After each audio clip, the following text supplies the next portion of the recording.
नमस्कार मित्रांनो, माझं नाव आहे गणेश देवकाते आणि आपलं पुन्हा एकदा स्वागत आहे मराठी माहितीवाला या युट्यूब चॅनल मध्ये। मित्रांनो, आपण याच्या पाठीमागे एक व्हिडिओ बनवला होता, त्याच्यामध्ये तुम्हाला नवीन राशन कार्ड साठी कसं अप्लाय करायचं आहे ते आपण त्या व्हिडिओ मध्ये सांगितलं होतं। तर हे आपले पार्ट मध्ये व्हिडिओ आपण बनवत आहोत।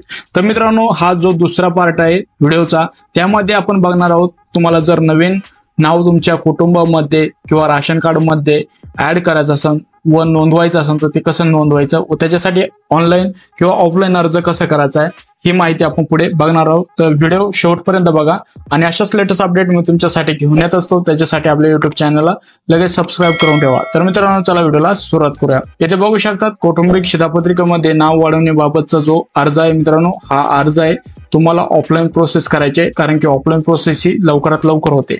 आता इथं बघू शकतात ही जी जागा दिलेली आहे त्याच्यामध्ये ज्यांचे नावं तुम्हाला वाढवायचे आहेत त्यांच्या नावानुसार फोटो असे लावायचे आहे, जे पासपोर्ट फोटो असते ते तुम्हाला इथे लावायचे। ऍड्रेस टाकायचा आहे मित्रांनो, खाली पहिले गावाचं नाव टाकायचं आहे, नंतर तालुका, नंतर जिल्हा टाकायचा आहे, तुमचा जो पिनकोड आहे तो तुम्ही टाकून घ्या आणि अनुक्रमांकांचे नोंदणी क्रमांक आहे तहसीलद्वारे टाकल्या जाते। तर मित्रांनो, इथं तुमचं संपूर्ण नाव टाकायचं आहे, प्रथम आडनाव टाकायचं आहे, नंतर नाव आणि त्याच्यानंतर मिडल नेम असतं ते टाकायचं आहे, वय किती आहे ते टाकायचं आहे, इकडं जेंडर टाकायचं आहे, नागरिकत्व भारतीय टाका आणि कोणत्या कास्ट मधून तुम्ही येतात ती कास्ट तुम्हाला इथं जी आहे तुमची ती सिलेक्ट करायची आहे। त्यानंतर तुमचा जो संपूर्ण ऍड्रेस आहे आधार कार्ड वरती तो तुम्हाला इथं टाकायचा आहे आणि त्याच्या पुढे पिन कोड पण तुम्हाला टाकायचा आहे। मित्रांनो, तुमचे जे दुकानदार असतात त्यांचा तो नंबर असतो, लायसन नंबर, तो तुम्हाला इथं टाकून द्यायचा आहे। तो टाकल्यानंतर जो शिधापत्रिकावरती नंबर असतो तो तुम्हाला इथं टाकायचा आहे, जो 12 अंकी नंबर असतो शिधापत्रिकामध्ये तो इथे टाकून घ्यायचा आहे। आता इथं ज्यांचे नावं टाकायचे आहेत तसे सिरियल नंबरना नावं टाका, अर्जदाराचे नाते टाका, जन्मतारीख टाकायची आहे, सोबत व्यवसाय काय करतात ते टाका, व्यवसाय करत नसेल तर टाकू नका, मोबाईल नंबर असेल तर तो टाकू शकतात आणि पुढे आधार कार्ड क्रमांक हा टाकून घ्यायचा आहे। जर बँक अकाउंट नंबर असेल IFSC कोड सोबत बँक अकाउंट पण तुम्हाला जो नंबर आहे तो तुम्हाला इथे टाकायचा आहे। फोटोवरती नवीन सदस्याने पासपोर्ट साईज फोटो सोबत जोडायचे आहे मित्रांनो, जिथे आपण वरती बघितलं होतं त्या रकान्यामध्ये तुम्हाला पासपोर्ट साईज जे फोटो आहे ते तुम्हाला चिटकवायचे आहेत। आणि मित्रांनो, तुमचं जर नाव पहिल्या कोणत्या जर शिधापत्रिका म्हणजे रेशन कार्डला ऍड असेल, आता भरपूर जणांचं लग्ना अगोदर दुसरीकडे नाव ऍड असतं, लग्नानंतर इकडं नाव तुम्हाला ऍड करायचं असेल तर पहिलं नाव काढल्याची जी पावती आहे ती तुम्हाला इथं द्यावी लागते। आता हे नाव कसं कमी करायचं हे पण आपण पुढे बघणार आहोत।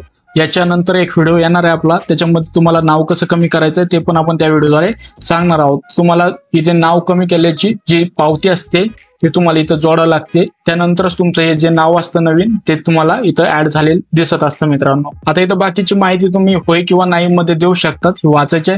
त्याच्यानंतर तुम्हाला जे डॉक्युमेंट लागणार आहे Aadhaar card, PAN card, driving licence असेल तर देऊ शकतात, काही इथं गरज नाही।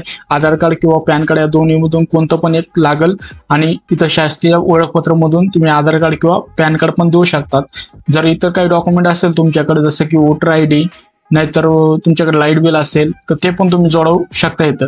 आता इथं बघू शकता अर्जदाराचा अंगठा किंवा सही इथं करायची आहे, ज्या दिवशी तुम्ही अर्ज देणार आहे त्या दिवशीची तारीख इथे टाकून घ्यायची आहे। खाली आल्यानंतर मित्रांनो, शिधापत्रिका वाटप निरीक्षकाचे जे आहेत म्हणजेच जे शिधापत्रिका देणार आहेत ते इथं माहिती भरतील आणि ही जी पोचपावती आहे ती तुम्हाला त्यांच्याकडून घेऊन टाकायची आहे। मित्रांनो, तुम्ही अशा प्रकारे तुमचं जे नाव आहे शिधापत्रिकेमध्ये ते वाढवू शकतात।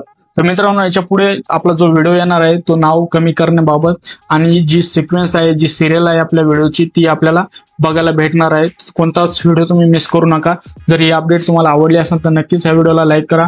आपल्या मित्रांमध्ये पण ज्यांना राशन कार्ड बाबतीत प्रॉब्लेम येतात किंवा नवीन राशन कार्ड काढायचं, नावात बदल करायचे, काही पण जे प्रॉब्लेम आहेत ते सोल्युशन आपण ह्या सिरीज वाटे करणार आहोत। तर मित्रांनो, जास्तीत जास्त व्हिडिओ त्यांच्यामध्ये शेअर करा।